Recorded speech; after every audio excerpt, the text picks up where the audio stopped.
आप सभी साथियों को बहुत बहुत नमस्कार, बहुत बहुत स्वागत है। आज के इस लेट नाइट सेशन में आपका अभिनंदन है, स्वागत है। आशा करता हूं कि आप सब बेहतरीन होंगे, ज़बरदस्त होंगे और अपने आने वाले प्रमोशन एग्जाम की तैयारी के लिए एक नए उत्साह के साथ, सफलता के आस के साथ और खुद के आत्मविश्वास के साथ तैयारी करने में लग गए होंगे।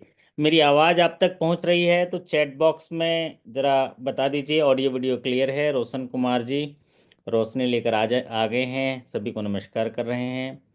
और हमारे मोनिका जी राम राम राधे राधे कर रहे हैं, बहुत बढ़िया। तो रात को ही पढ़ना पड़ेगा, एक बैंकर के पास रात को ही समय होता है। और हम लोग को क्या रहता है कि हम जो पूरा 12 महीना रहता है उसमें से एक महीना पढ़ते हैं और प्रमोशन एग्जाम के लिए, सफलता के लिए हम लोग को मेहनत करना पड़ता है। तो आप सोच लीजिए एक दिन में कितने घंटे पढ़ने पड़ेंगे। कम से कम 4 घंटे अगर आप पढ़ते हैं और 30 डेज का समय रखते हैं तो आपको सफलता सुनिश्चित हो जाएगी प्रमोशन एग्जाम में। वो भी ट्रेंडिंग टॉपिक के साथ और लेटेस्ट अपडेटेड टॉपिक के साथ पढ़ेंगे तब। ट्रेंडिंग टॉपिक इसलिए क्योंकि बैंकिंग एक इतना बड़ा वास्ट एरिया होता है कि हम लोग सब रिटायर हो जाएंगे ना।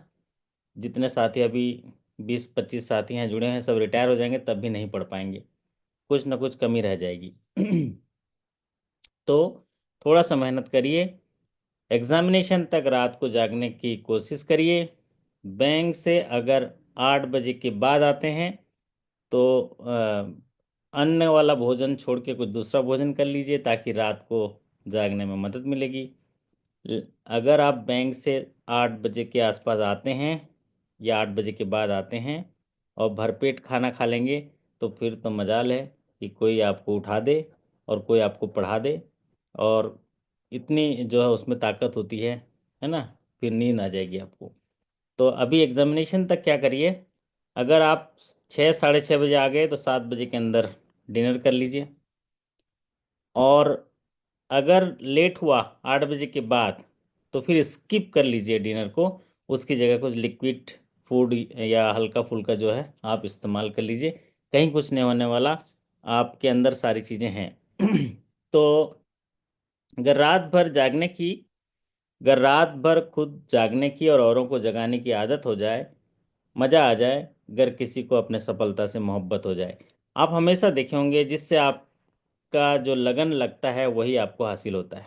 तो उसके लिए क्या होता है, अगर किसी को आप जो है किसी को मोहब्बत करने लगते हैं तो उसके लिए कितना समय देते हैं, है ना मोनिका जी, राम राम, है ना। जब किसी से हमारी मोहब्बत हो जाती है तो रात दिन हेलो बाबू सोना बाबू सोना बाबू सोना करते रहते हैं, समय देते हैं। तो अभी हमको किससे मोहब्बत करनी है, अपनी सफलता से मोहब्बत करनी है और सिर्फ सिर्फ सफलता से मोहब्बत करनी है। उसके लिए हमें थोड़ा समय देना पड़ेगा और शुरुआत जो है अभी से करनी है। और फिर एक दिन देखिएगा आपको सफलता पाने की आदत हो जाएगी, सीखने की आदत हो जाएगी।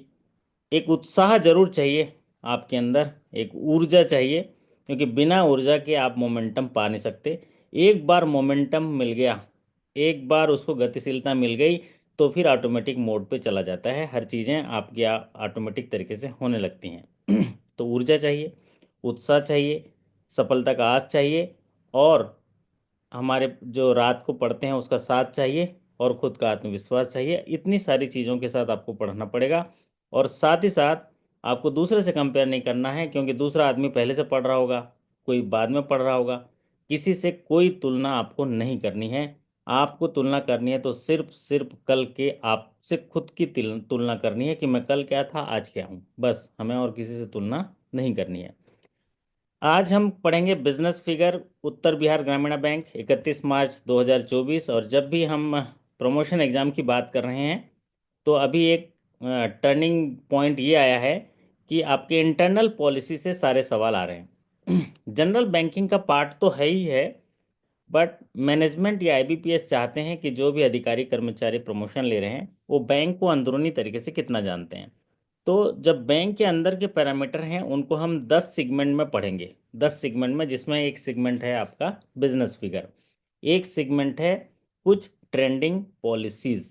तो एक सेगमेंट है बिजनेस फिगर, एक सेगमेंट है ट्रेंडिंग पॉलिसीज, एक सेगमेंट है आपका ट्रेंडिंग सर्कुलर्स या एक साल के अंदर जो सर्कुलर्स आए हैं, तो तीन चीज़ें हो गई।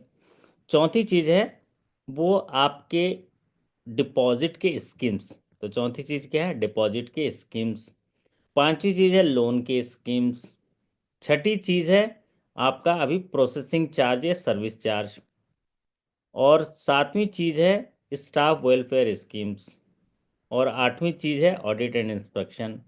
और नाइन्थ चीज़ है क्रेडिट पॉलिसी। और टेंथ है रिकवरी पॉलिसी। तो ये 10 सेगमेंट के तरीके से हम पढ़ेंगे, आपकी सारी चीज़ों का ध्यान रखेंगे। आज हम शुरुआत कर रहे हैं बिजनेस फिगर उत्तर बिहार ग्रामीण बैंक की पढ़ेंगे। बिजनेस फिगर में क्या क्या चीज़ें इंपॉर्टेंट है आपको मैं इस सेशन के माध्यम से बताऊंगा। तो चलिए लिए चलता हूं आपको एक यात्रा में, उत्तर बिहार ग्रामीण बैंक के यात्रा में। तो उत्तर बिहार ग्रामीण बैंक का एक सफ़र, यहाँ पर देखिए स्ट्रक्चर, प्रधान कार्यालय मुजफ्फरपुर में। और उत्तर बिहार ग्रामीण बैंक जो है क्षेत्रीय ग्रामीण बैंक अधिनियम के अनुभाग 23A जो आरआरबी एक्ट 1976 के एक सब सेक्शन 23A के तहत केंद्र सरकार ने जो बिहार के दो बैंकों को, उत्तर बिहार क्षेत्रीय ग्रामीण बैंक और कोसी क्षेत्रीय ग्रामीण बैंक, जिनके जो sponsor bank central bank of India था, उनको दोनों को मिला के 1 मई 2008 को एक ग्रामीण बैंक बना दिया और उसको नाम दिया गया उत्तर बिहार ग्रामीण बैंक। उत्तर बिहार ग्रामीण बैंक दिया गया, मतलब 1 मई 2008 को आप स्थापना दिवस मनाने आ रहे होंगे, क्योंकि 1 मई 2008 को आपका बैंक जो है मर्ज हुआ था दो बैंकों के साथ। इसका जो हेडक्वार्टर है मुजफ्फरपुर, और इसका जो कार्य क्षेत्र है वो 18 जिला। 18 जिला ये आप याद रख लीजिए, क्योंकि या तो फाइनेंशियल लिटरेसी केंद्र पूछ लेगा, क्योंकि हर जिले में एक फाइनेंशियल लिटरेसी कैंप रखना है, इसलिए 18 जिला। और 14 क्षेत्रीय कार्यालय, 14 क्षेत्रीय कार्यालय, तो आपके 18 जिले। और 14 क्षेत्रीय कार्यालय, 1027 शाखाएं। शाखाएं पिछले साल 1031 थी, अभी थोड़ी कम हो गई, 1027। सुनहरा सपना केंद्र 3340। बैंक मित्र, हर सुनहरा सपना केंद्र में एक बैंक मित्र होता है। 3340 और टोटल 3081 कर्मचारी। तो जितने कर्मचारी हैं उससे ज़्यादा बैंक मित्र। 1027 शाखाएं हैं। 3340 सुनहरा सपना केंद्र है, क्योंकि आपका सीधा सीधा सवाल जो है पूछा गया था कि सुनहरा सपना केंद्र कितने हैं, तो 3340। इस स्क्रीन में जितने भी चीज़ें दिख रही हैं ये किसी न किसी ग्रामीण बैंक में पूछे गए हैं। जैसे कि टोटल कितने जिलों में आपका बैंक जो है सेवाएं विस्तारित कर रहा है, तो 18 जिलों में। कितने वित्तीय साक्षरता केंद्र हैं, तो 18 केंद्र हैं। कितने सपना सुनहरा सपना केंद्र है, तो 3340। कुल कितने क्षेत्रीय कार्यालय हैं, 14। और 3081 कर्मचारी अभी तक नहीं पूछा है, क्योंकि ये जो कर्मचारी वाला, लेकिन एक शाखाएं पूछा है और बैंक मित्र वाला पूछा है। चलिए, तो अ, ये उद्देश्य है आपके बैंक का, एक जो ऑब्जेक्टिव या मिशन जो है वो इस तरह से मिशन स्टेटमेंट: ग्रामीण उत्थान है, वित्तीय साक्षरता है, एकल वितरण बिंदु है, धन निर्माण केंद्र का बिंदु है। एग्जामिनेशन पॉइंट ऑफ व्यू से इम्पोर्टेंट नहीं है ये, लेकिन ये आपको जानना चाहिए क्योंकि आपके बुकलेट में ये लिखा हुआ है। अब जो एग्जामिनेशन में पूछे जाते हैं वो इनमें दो चीज़ें मुख्यतः पूछी जाती हैं। एक तो है आपके जो बोर्ड ऑफ डायरेक्टर में जो रिजर्व बैंक ऑफ इंडिया के नॉमिनी डायरेक्टर का नाम, और नाबार्ड के नॉमिनी डायरेक्टर का नाम। नाबार्ड रिफाइनेंस एजेंसी है, फिर उसके बाद रेगुलेटर भी है आरआरबी का, तो इसलिए ये दोनों चीज़ों को आपको याद रखना है। और नाबार्ड को जो है रेगुलेटर का जो ये अथॉरिटी दिया है रिजर्व बैंक ने। तो श्री सोहेल अहमद जी चेयरमैन हैं, जो आप लोग सभी जानते होंगे, इसलिए इसको जो है ज़्यादातर नहीं पूछेगा। अगर जो सब स्टाफ टू क्लर्क में हो सकता है पूछ ले, लेकिन ये दो चीज़ें आपको याद रखनी है। Shri Dinesh Kumar ji deputy general manager Reserve Bank of India, ये रिजर्व बैंक के नॉमिनी डायरेक्टर हैं। Shri Vibhu Datta Nayak ji deputy general manager NABARD के नॉमिनी डायरेक्टर हैं। ये दोनों नाम आपको याद रखने हैं बोर्ड ऑफ डायरेक्टर में। वैसे तो और भी बोर्ड ऑफ डायरेक्टर हैं, लेकिन हमको उनको सबको याद करने की ज़रूरत नहीं है।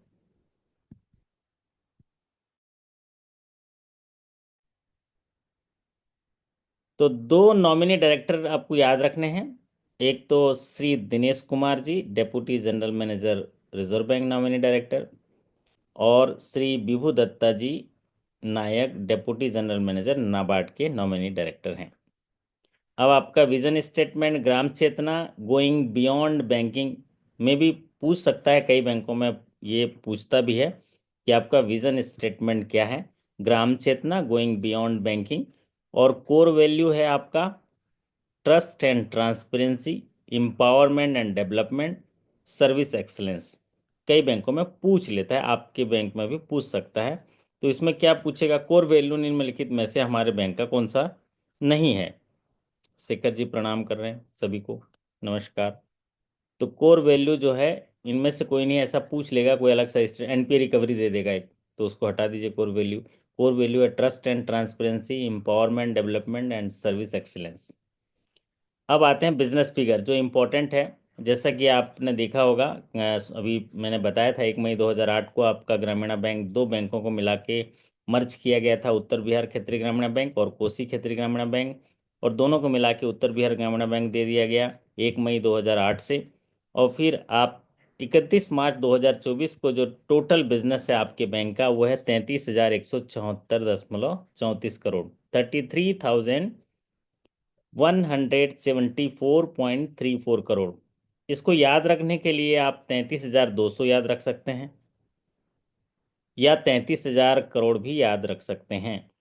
और एग्जामिनेशन में एकदम नज़दीक नज़दीक नहीं पूछता है।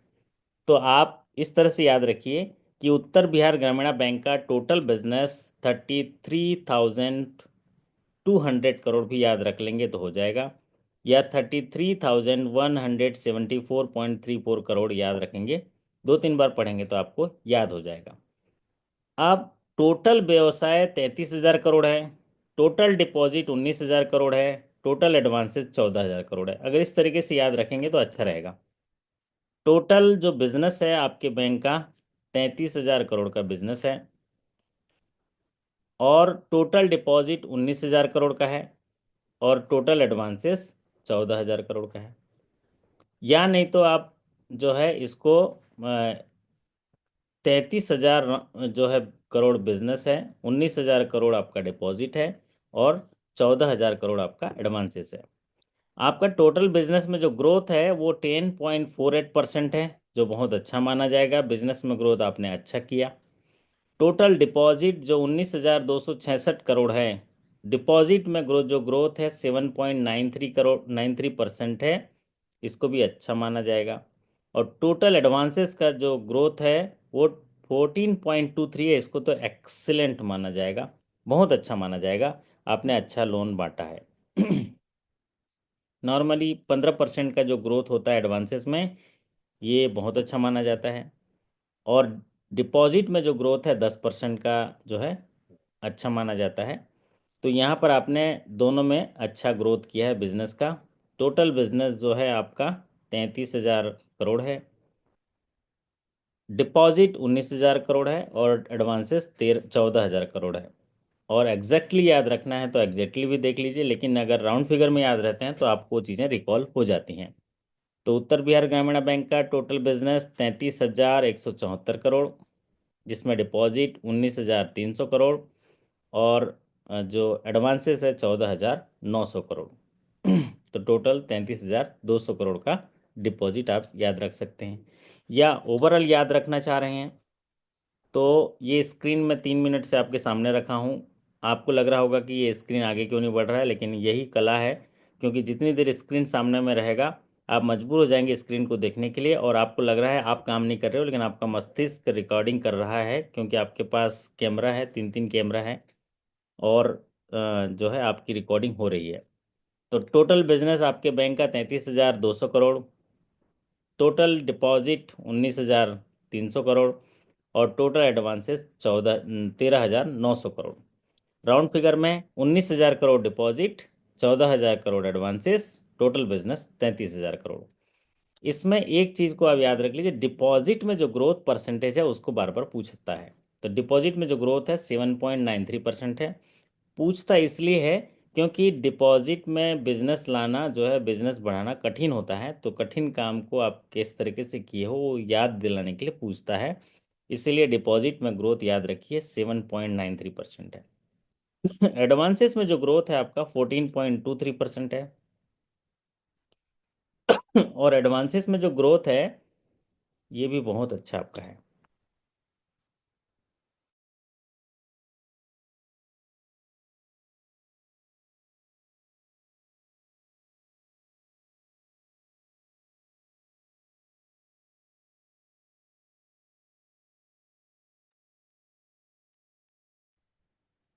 तो एडवांसेस में जो ग्रोथ है आपका ना, वो बहुत अच्छा है, 14.23%। अब देखिए, 14,000 करोड़ आपका एडवांसेस है, 19,000 करोड़ जो है आपका डिपॉजिट है। तो आप देखेंगे सीडी रेशियो, ब्रांच नेटवर्क जो मैंने पहले स्क्रीन में दिखाया था कि 1,027 ब्रांचेस हैं, 3,081 स्टाफ हैं, 3,340 आपका सुनहरा सपना केंद्र है। ये सवाल हुबहू आया था आपके, कितने सुनहरा सपना केंद्र हैं। तो अब जो सीडी रेशियो की बात कर रहा था मैं, सीडी रेशियो यहाँ देखिए। सीडी रेशियो बोलते हैं क्रेडिट टू डिपॉजिट रेशियो। जो आपने क्रेडिट पब्लिक को दिया है और जो डिपॉजिट लोगों से लिया है उनका रेशियो, उसको सीडी रेशियो बोलते हैं। क्योंकि अंडर सेक्शन 5B या बैंकिंग रेगुलेशन एक्ट हमें बताता है कि जो बैंकिंग की परिभाषा है, लोगों से डिपॉजिट लेना और उसी डिपॉजिट को ज़रूरतमंद लोगों को ऋण के रूप में प्रदान करना या इन्वेस्टमेंट करना। तो मेन क्या है, ऋण के रूप में देना। तो पब्लिक से डिपॉजिट जो लिया उसको डिपॉजिट बोलेंगे, और जो लोन दिया उसको क्रेडिट बोलेंगे। तो क्रेडिट को ऊपर रख देंगे, डिपॉजिट को नीचे रख देंगे, तो आपका सीडी रेशियो आ जाएगा। तो सीडी रेशियो हो गया 72.19%, मतलब 72% आपका सीडी रेशियो है। मतलब 100 रुपया आप कहीं से डिपॉजिट ला रहे हैं तो 72 रुपया आप लोन में दे रहे हैं। मतलब ये एक अच्छा रेशियो बोला जाएगा, अच्छा रेशियो माना जाएगा। चलिए, तो यहाँ पर हम देख रहे थे कि 1,027 ब्रांच नेटवर्क के साथ 3,340 बीसी केंद्र के माध्यम से 14 रीजनल ऑफिस और 18 जिलों में 3,081 स्टाफ और 3,340 बीसी मिलकर 33,200 करोड़ का बिजनेस आपका ग्रामीण बैंक ने किया है, जिसमें 19,000 जो 200 करोड़ है वो आपका डिपॉजिट है।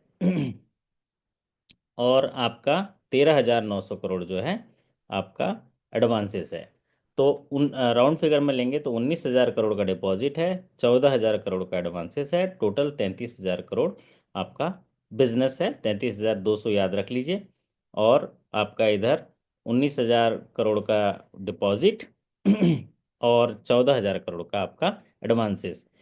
और जब इतना व्यवसाय कर रहे हैं आप, 14 रीजनल ऑफिस 18 जिलों के माध्यम से, तो आपका ऑपरेटिंग प्रॉफिट 31 मार्च 2024 में 463.38 करोड़ है। ऑपरेटिंग प्रॉफिट इसलिए देखना जरूरी है क्योंकि ऑपरेटिंग प्रॉफिट में अगर आपका ग्रोथ जो है वो आपको ये डिसाइड करता है कि आपको जो पीएलआई मिलेगा उसके आधार उसको जो है तय करता है। ऑपरेटिंग प्रॉफिट 463.38 करोड़ का है। और पिछले साल जो ऑपरेटिंग प्रॉफिट था आपका वो 215 करोड़ का था, अभी जो है 463 करोड़ है। तो ऑपरेटिंग प्रॉफिट लगभग 2 गुना से भी ज़्यादा आपका पिछले साल से बढ़ा है, जो कि ये दिखाता है आपका अच्छा काम। कैसे? क्योंकि लोन में आपके अच्छे बढ़ोतरी हुई है तो इंटरेस्ट इनकम बढ़ा होगा, तो ये इसलिए ऑपरेटिंग प्रॉफिट बढ़ा है, या प्रोविजन कम हुआ होगा, आगे हम देखेंगे उसको। सीडी रेशियो, सीडी रेशियो वैसे तो 60/40 अच्छा माना जाता है, 60 से ऊपर होना चाहिए आपका, अच्छा है, 72.19% है। अगर एनपीए कम होगा तो ये अच्छा माना जाएगा, एनपीए ज़्यादा होगा तो आपके लिए खतरा माना जाएगा, आगे देखेंगे। एनुअल क्रेडिट प्लान का अचीवमेंट, जब भी बैंक आने वाले वित्तीय वर्ष के लिए क्रेडिट प्लान करती है तो उसके लिए कुछ लक्ष्य निर्धारित करती है कि हम साल भर में हमारा क्रेडिट डिसबर्समेंट इतना रहेगा, उसका अचीवमेंट। और ये सवाल हूबहू ऐसे पूछ रहा है कि आपका एनुअल क्रेडिट प्लान में अचीवमेंट परसेंटेज कितना है। तो आपका परसेंटेज है 81.81%। तो साल भर का एक एनुअल क्रेडिट प्लान बनाया गया है, और उस एनुअल क्रेडिट प्लान में आपके बैंक का जो अचीवमेंट है वो 81.81% है। इसको आपको हूबहू याद रखना होगा। वो उन चीज़ों को मैं यहाँ स्क्रीन के माध्यम से ला रहा हूँ जिनमें से सवाल पूछे ही जाते हैं। वैसे तो बहुत सारी चीज़ें हैं, उतनी सारी चीज़ों को पढ़ने की ज़रूरत नहीं है। अब आते हैं बिजनेस पर ब्रांच। आपकी टोटल जो ब्रांचेस है 1027 ब्रांचेस हैं। तो आप देखिए आपका जो बिजनेस कितना है। आपका बिजनेस है 32,200 करोड़, है ना रोशन जी? मेरी आवाज़ आप तक पहुंच रही है? आपका जो बिजनेस है वो है 33,200 करोड़। आपकी ब्रांचेस है 1,027। तो एक ब्रांच का जो बिजनेस होगा आप 32.30 करोड़ है। पर ब्रांच बिजनेस 32.30 करोड़ है। आपकी एक शाखा जो है 32 करोड़ का बिजनेस करती है।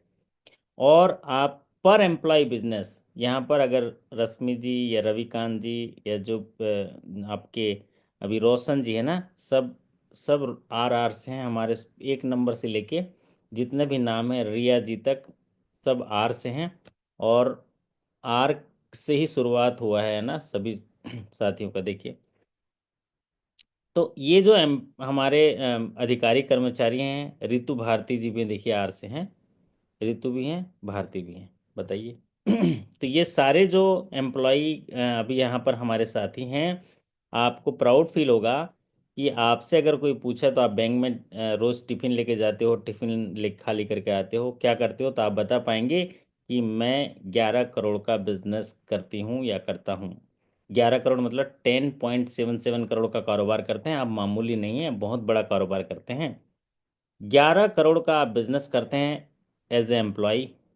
एक ब्रांच आपकी जो है 32.30 करोड़ मतलब 32.30 करोड़ का कारोबार करती है। तो मान के चलो एक एक ब्रांच में 3 ही स्टाफ होंगे। बराबर है ना रोशन जी? सही बोल रहा हूँ? क्योंकि एक एक एम्प्लॉय जो है 11 करोड़ का कारोबार करता है, एक ब्रांच 33 करोड़ का कारोबार करता है। तो एक ब्रांच में 3 ही स्टाफ होंगे। और अच्छा मैक्सिमम 2 हैं बोल रहे हैं, है ना? लो, मैक्सिमम मैक्सिमम 2 हैं। यहाँ बहुत ठंडी है, मतलब बोलने में भी ताकत लग रहा है आज ना। तो कोई बात नहीं, अपन आराम से पढ़ेंगे। तो आपको याद रखना है पर ब्रांच बिजनेस। जो ये हमारे रोशन जी बोल रहे हैं 2 हैं, मतलब किसी बड़ी ब्रांच में ज़्यादा होंगे। इसलिए एवरेज यहाँ पर एम्प्लॉय बिजनेस आपका 10.77 करोड़ है। मतलब आप कह सकते हैं प्राउडली कि मैं उत्तर बिहार ग्रामीण बैंक के लिए 10.77 करोड़ का कारोबार करता हूँ, 11 करोड़ का कारोबार करता हूँ। और मेरी शाखा जो है 32.30 करोड़ का कारोबार करते हैं। कारोबार में जमा भी है और लोन भी है, दोनों मिला के कारोबार होता है। तो आपका 1,027 शाखाओं में 3,340 सुनहरा सपना केंद्र के माध्यम से 3,081 जो स्टाफ सदस्य मिलकर 33,200 करोड़ का कारोबार करते हैं, जिसमें 19,000 करोड़ डिपॉजिट है। 19,200 करोड़ जो है डिपॉजिट है, और 14,000 करोड़ जो है आपका एडवांसेस है। इसमें जो ऑपरेटिंग प्रॉफिट है 463 करोड़ का है। सीडी रेशियो 72.19% का है। आगे और देखते हैं आपका प्रॉफिट। प्रॉफिट देखिए कितना शानदार है ना? प्रॉफिट कितना है रोशन जी? पढ़ के बताइए प्रॉफिट कितना है। आपका जो साल भर का प्रॉफिट है, हाँ अच्छे लाल जी पढ़ पा रहे हैं? हाँ रोशन जी पढ़ी पढ़ी, कितना प्रॉफिट है? 90.90 करोड़। 10 करोड़ हो जाता, शतक पूरा हो जाता ना, है ना? 10 क्या, 9 जी। 9.10 करोड़ होता तो शतक हो जाता। जी। तो कितना अच्छा फिगर है, 90.90 करोड़ का प्रॉफिट है। कितना है अच्छे लाल जी रोशन जी? प्रॉफिट कितना है आपका? 90.90 करोड़। 900 रुपये वाली थाली देख लो कौन सा होटल में मिलता है, खिलाना पड़ेगा, इतना अच्छा प्रॉफिट है ना। तो जो क्या बोलते हैं, एक ठो मिलता है ना, क्या उसको, कौन सा होटल बोलते हैं जहाँ पर वहीं टेबल में ही बनाते रहते ना खाना। क्या, बारबेक्यू, बारबेक्यू नेशन है ना। तो वहाँ लेता है 990 रुपया थाली लेता है, मतलब पर कैंडिडेट, और जितना खाना खाते रहो।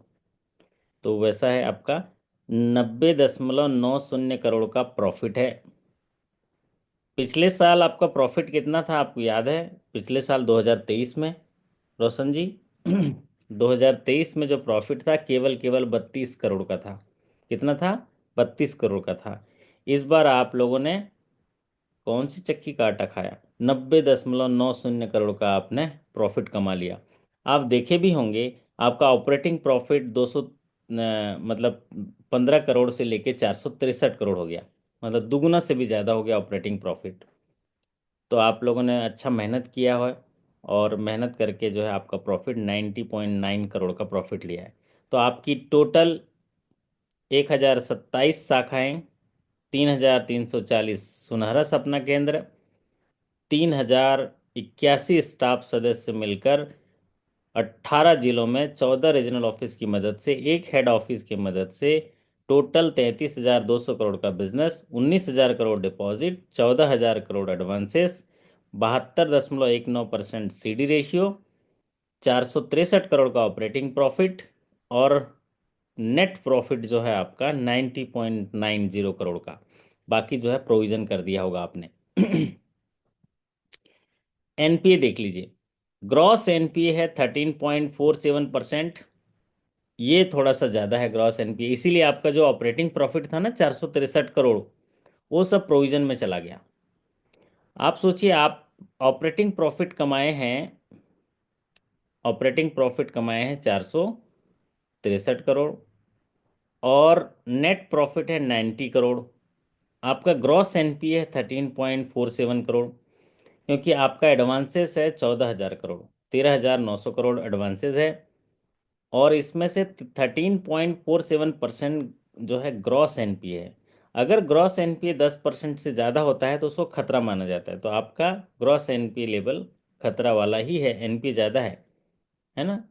रोशन एनपी ज़्यादा है ना, ये रोशन तो बोलता है हाँ सर, हाँ एनपी ज़्यादा है, हमको संडे को भी रिकवरी करने जाना पड़ता है, तो इसी वजह से जाना पड़ता है, अपने बैंक के प्रॉफिट के लिए ही जाना पड़ता है। क्योंकि कहीं ना कहीं हम लोग जो है प्रॉफिट मेकिंग, मतलब दूस पैसा जो आपने दिखा है ना, धन निर्माण केंद्र बिंदु बनना आपका मिशन है। तो धन निर्माण केंद्र कैसे बिंदु कैसे बनेगा? पब्लिक से लिए पैसे को सही जगह इन्वेस्ट करना लोन के रूप में, ताकि वो सही तरीके से सस्टेनेबल प्रॉफिट आ पाए। तो ग्रॉस एनपीए 10% से ज़्यादा नहीं होना चाहिए, नेट एनपीए 6% से ज़्यादा नहीं होना चाहिए। नेट एनपीए अगर 3% से कम है तो एक्सीलेंट माना जाता है। नेट एनपीए 3% से 6% के बीच में है तो मॉडरेट माना जाता है। 6% से ऊपर होता है तो खतरा माना जाता है। तो आपका नेट एनपीए 6% से कम हो गया, 5.41%। उसका वजह क्या हुआ कि ग्रॉस एनपीए में से हमने प्रोविजन कर दिया, क्योंकि प्रॉफिट इस बार ज़्यादा कमाए थे तो हमने प्रोविजन कर दिया। ग्रॉस एनपीए 10% से ज़्यादा है, लेकिन जो बैलेंस शीट में मूल्य रखता है नेट एनपीए का, क्योंकि हमारे पास हमारे मजबूत है, क्योंकि हम प्रॉफिट कमा रहे, तो हमने कहा रिस्क लेने की क्षमता हमारे पास है। तो आपको याद रखना है नेट एनपीए, ज़्यादातर नेट एनपीए पूछा जाता है। 5.41% आपका नेट एनपीए है। ग्रॉस एनपीए भी याद रखिए 13.47% है। सी आर ए आर आप यूबीजीबी, ये भी हूबहू पूछा जाता है। क्यों पूछा जाता है? क्योंकि बैंकें जब भी व्यवसाय करती हैं तो एसेट और लायबिलिटी के रूप में व्यवसाय करती हैं। तो जो भी एसेट होता है, मतलब आने वाला पैसा, अभी आपके पास नहीं है, वो पैसा आने वाला है, बैलेंस शीट में आने वाला है, तो उस पैसे को एसेट कहते हैं। उदाहरण के तौर पर हमने किसी को लोन दिया है, वो पैसा हमारे पास नहीं, हमने दे दिया है। किसको दे दिया है? भजानंद जी को दे दिया है ना। भजानंद जी, आवाज़ आ रही है? तो भजानंद जी को हमने लोन दे दिया है। तो अब वो भजानंद जी देंगे, भजन आनंद जी हैं, है ना, भजन आनंद जी हैं ये, हाँ, क्या है ना। अब वो देंगे तो हमारे हमारे पास होगा, नहीं देंगे तो एनपीए हो जाएगा। तो उसमें रिस्क होता है। तो जितने भी एसेट्स हैं उनमें रिस्क है ना। और उस रिस्क के आधार पर हमको पूंजी रखना है। अगर हम पूंजी नहीं रखेंगे तो हम कल किसी तीसरे व्यक्ति को लोन नहीं दे पाएंगे। इसके लिए बेसल नॉर्म्स कहता है कि किसी भी परिस्थिति में बैंक मजबूत हो, क्योंकि बैंक जो है किसी दूसरे के पैसे पर कारोबार करता है, इसलिए बैंक कम टूटना नहीं चाहिए, कमजोर नहीं होना चाहिए। बैंक के पास एक पूंजी पर्याप्तता अनुपात होनी चाहिए, capital risk weighted asset ratio होना चाहिए, जिसको CRAR कहते हैं, capital to risk weighted asset ratio.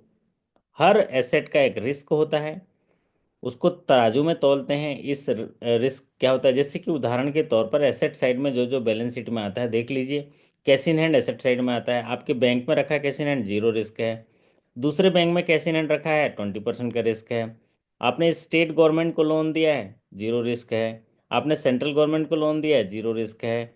आपने रितु भारती जी को लोन दिया है, कितना रिस्क है, 20% का रिस्क है, अगर उनको हाउसिंग लोन दिया है तो। अगर दूसरे लोन दिया है तो 75% का रिस्क है, भले ही स्टाफ क्यों ना हो, लेकिन उसमें रिस्क है। रिटेल में 75% का रिस्क है। अगर किसी को पर्सनल लोन दिए तो 125% का रिस्क है। अगर क्रेडिट कार्ड दिए हैं तो 150% का रिस्क है। अगर वेंचर कैपिटल में दिए हैं तो 150% का रिस्क है। ये अलग अलग रिस्क कैटेगरी है। तो उस रिस्क के आधार पर जितना लोन दिए हैं उसका हमको कैपिटल रखना पड़ता है, पूंजी। और वो होना चाहिए 11.50%, और आपके बैंक का है 10.32%। कितना है, 10.32%। होना कितना चाहिए था, 11.50% होना चाहिए बेसल के हिसाब से। तो यहाँ पर 10.32% है, फिर भी इस आपने अच्छा मैनेज किया है, क्योंकि आपका ग्रॉस NPA ज़्यादा है, जिसकी वजह से आपने प्रोविज़न अच्छा किया है, इसीलिए आपका ये CRAR जो है पूंजी कम हो गया होगा। अगर वो प्रोविज़न नहीं होता तो क्या होता, ये जो प्रॉफिट कमाते ये भी वहाँ पर जाके मिल जाता। Share capital of UBGB, share capital देखिए, share capital of UBGB 1911.12 crore है। तो 1911.12 करोड़ आपका शेयर कैपिटल, जिसमें से 50% गवर्नमेंट ऑफ इंडिया का शेयर होता है।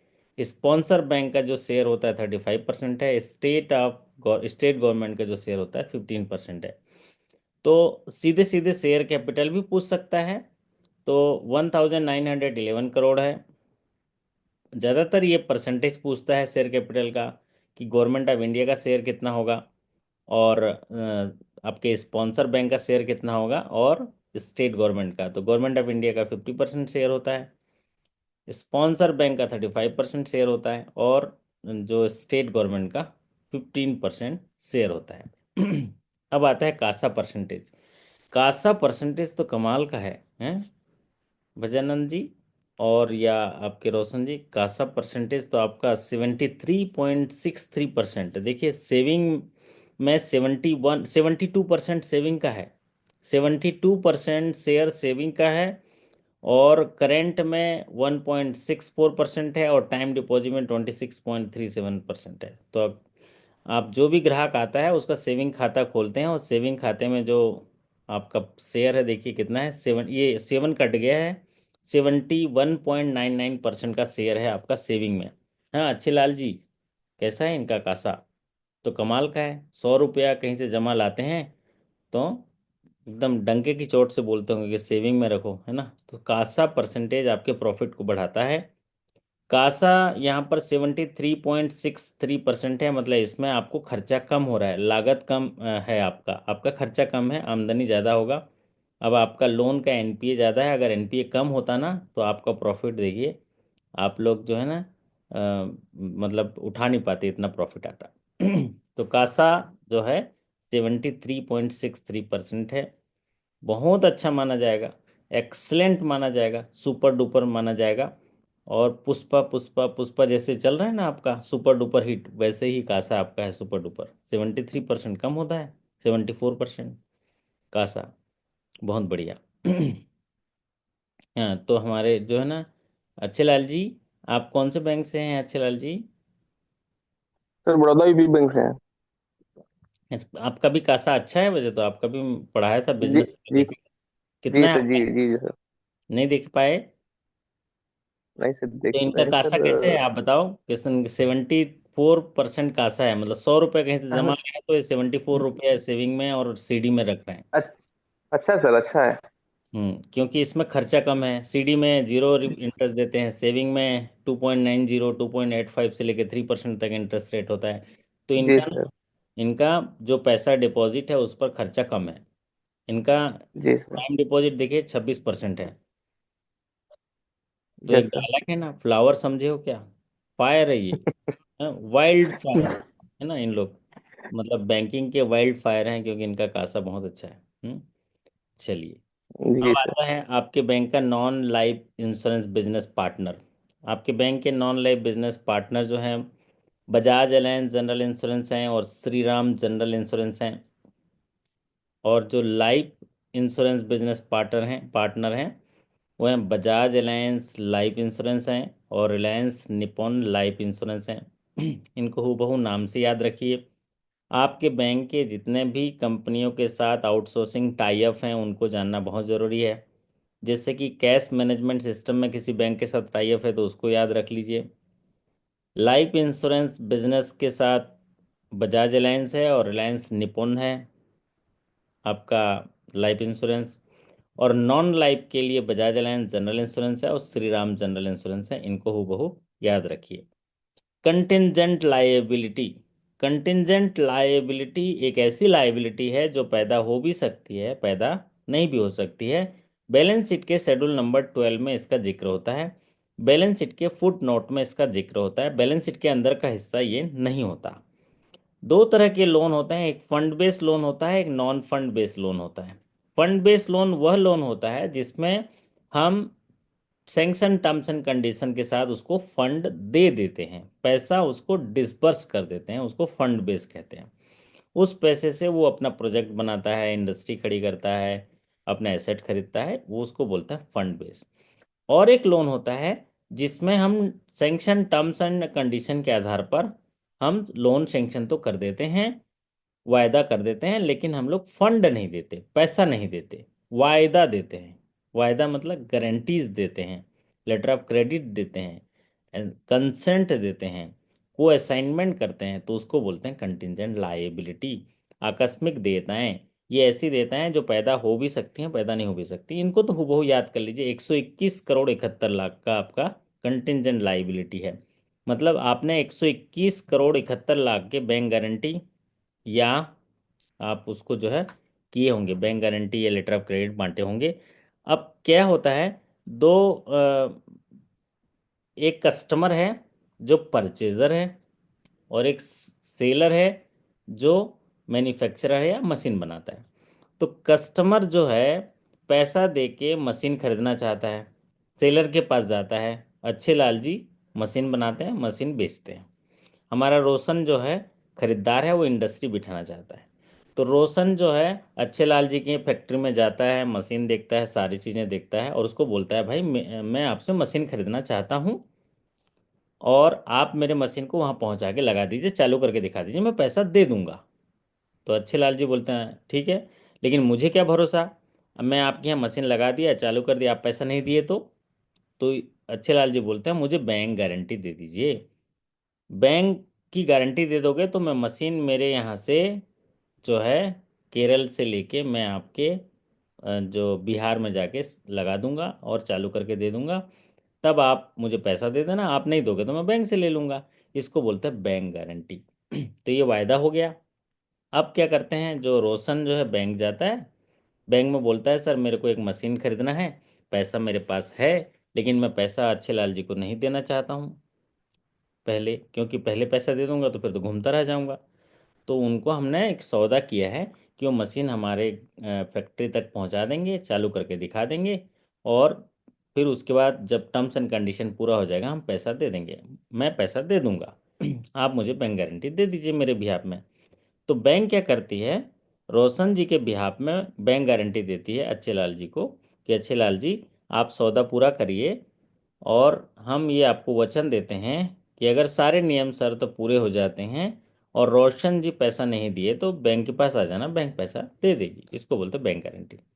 तो सामान पहुंच गया, मशीन चलने लगा, रोशन जी दे दिए तो ठीक बात, नहीं दिए तो बैंक देगा। तो उस समय वो जो गारंटी है, कंटिजेंट लाइबिलिटी है, अगर रोशन जी ने दे दिया तो ये यहाँ से ख़त्म हो जाएगा, लेकिन अगर नहीं दिया तो हम पैसा देंगे।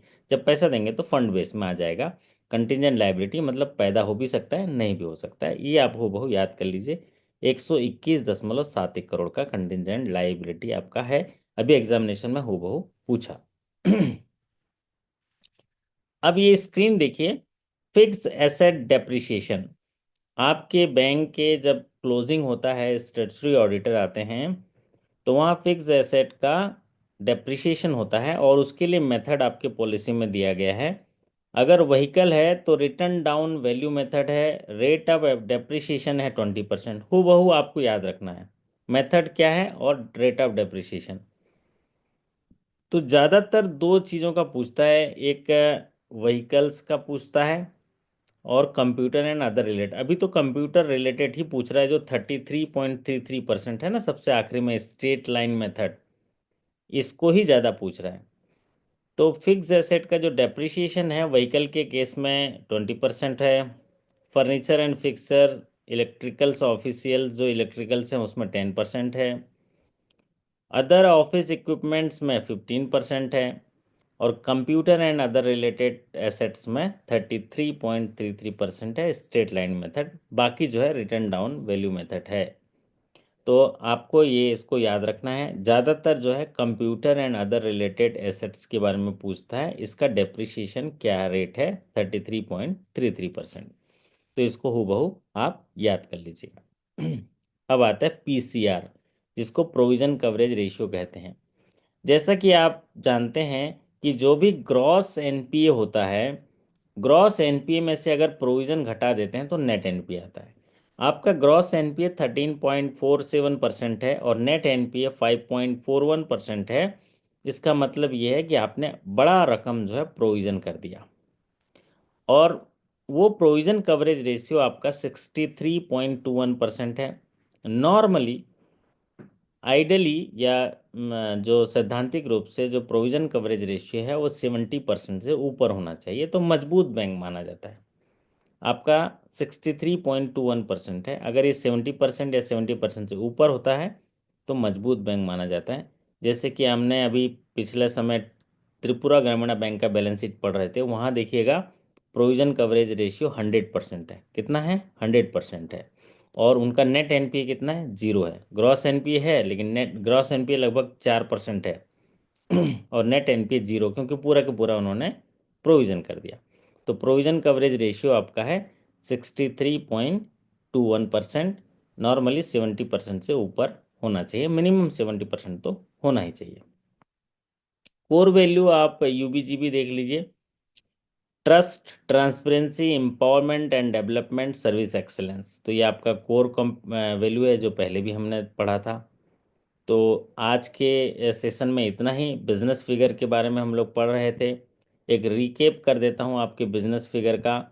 उत्तर बिहार ग्रामीण बैंक जो है, जिसकी स्थापना 1 मई 2008 को हुई, दो बैंकों को मर्ज करके जो है उत्तर बिहार ग्रामीण बैंक बनाया गया, और 1027 शाखाओं के माध्यम से 3,340 सुनहरा सपना केंद्र के साथ मिलकर 18 जिलों में 18 फाइनेंशियल लिटरेसी सेंटर के माध्यम से 14th रीजनल ऑफिस जो है मिलकर आपके जो बैंक का जो टोटल जो व्यवसाय है वो 33,200 करोड़ का कारोबार करते हैं, जिनमें से 19,300 करोड़ जो है आपका डिपॉजिट है, और 13,900 करोड़ जो है आपका एडवांसेस है। अगर राउंड फिगर में देखेंगे तो 19,000 करोड़ का आपका डिपॉजिट है, और 14,000 करोड़ का, 14,000 करोड़ का आपका एडवांसेस है। डिपॉजिट में जो ग्रोथ आपका रहा 7.93% का है, क्योंकि डिपॉजिट का ग्रोथ जो है हमेशा पूछता है। टोटल ब्रांचेस मैंने बताया 1,027। पिछले साल 1,031 ब्रांच थी। चार ब्रांचेस, सॉरी, आपके 4 ब्रांचेस जो है क्लोज हुई होंगी, 1,031 थी। सुनहरा सपना केंद्र 3,340 था, अभी भी है। ऑपरेटिंग प्रॉफिट आपका 463.38 करोड़ था। पिछले साल जो है 215 करोड़ था। CD ratio 72.19%। Annual action plan का अचीवमेंट 81.81%। और पर ब्रांच बिजनेस 32 करोड़। पर एम्प्लॉय बिजनेस 11 करोड़ या 10.77 करोड़। और नेट प्रॉफिट जो यूबीजीबी का, वो नेट प्रॉफिट है 90.90 करोड़। ग्रॉस एनपीए 13.47% और नेट एनपीए 5.41%। सीआरएआर जो है आपके बैंक का 10.32%। शेयर कैपिटल का जो रेशियो होता है, सेंट्रल गवर्नमेंट का 50%, स्टेट गवर्नमेंट का 15% और स्पॉन्सर बैंक का 35%। कासा परसेंटेज आपका जोरदार है, बेहतरीन है, 73.63%। और आपके जो कंटिजेंट लाइबिलिटी है 122 करोड़। और कंप्यूटर एंड अदर एसेट्स में जो डेप्रिसिएशन होता है वो 33.33% में होता है, वो भी स्ट्रेट लाइन मेथड। और जो अदर ऑफिस इक्विपमेंट है 15%। फर्नीचर फिक्सचर इलेक्ट्रिकल्स में 10% और व्हीकल्स में 20% का डेप्रिसिएशन होता है। तो ये आपका जो है, और लास्ट में क्या था आपका, पीसीआर 63.21% आपका प्रोविजन कवरेज रेशियो है। तो 90.90 करोड़ के प्रॉफिट के साथ मैं आपको यहीं जो है अच्छे रात्रि के लिए आपको विदा करता हूँ। लेकिन हमेशा याद रहे, पिछले साल आपका बैंक का प्रॉफिट 90.90 करोड़ का प्रॉफिट रहा। शतक से रह गए थे, इस बार आप शतक के लिए ट्राई कर रहे होंगे। वक्त से लड़कर जो नसीब बदल दे, इंसान वही जो अपनी तकदीर बदल दे। कल क्या होगा ये कभी मत सोचिए, क्या पता कल खुद वक्त ही अपनी तस्वीर बदल ले। तो हमें वर्तमान में जो हम मुझे कार्य करना है उसको अच्छे से करिए। आपका भूत भी अच्छा हो जाएगा, आपका भविष्य भी अच्छा हो जाएगा। अभी का तकादा क्या कहता है, भरपूर पढ़ लें। जो जो चीज़ें सिखाई जा रही हैं उसको पढ़ लिया जाए, सीख लिया जाए। तो अभी आज तो ठीक होगा ही होगा। जब आज ठीक होगा तो भूत भी ठीक हो जाएगा। और आज जो हम पढ़ रहे हैं कल की हमारी सफलता में काम आएगा। तो वक्त के साथ खुद ही ढलना सीख लें, भीड़ से निकल कर अकेला चलना सीख लें, अकेला चलना सीख लें। तो हमेशा आप अपनी तुलना किसी से मत करिए। आप यूनिक हैं, आपके जैसा इस दुनिया में कोई नहीं। इसी अच्छे विचार के साथ मैं आपसे विदा लेता हूँ। आशा करता हूँ कि आज के इस सेशन के माध्यम से आप पूरा जो है, यूबीजीबी का वैकेंसी हमेशा नील रहता है। वैकेंसी कैसे, इस बार तो वैकेंसी अच्छा आया है, नील नहीं है। पिछले 3 साल से ज़रूर थोड़े थोड़े वैकेंसी आए थे, 20-20 25-25 वैकेंसी आए थे। लेकिन इस बार तो अ, अच्छा ही वैकेंसी है ना। तो इस बार आपका फिगर वगैरह भी बदला है। तो आप लोग तैयारी करिए और असफलता पाइए। आपके अच्छे कार्य निष्पादन, बेहतर स्वास्थ्य और शानदार सफलता की कामना करते हैं। आपसे विदा लेते हैं, फिर मुलाकात करेंगे कल नए सेशन के साथ, नई पॉलिसी के साथ। तब तक के लिए धन्यवाद, नमस्कार, शुभ रात्रि।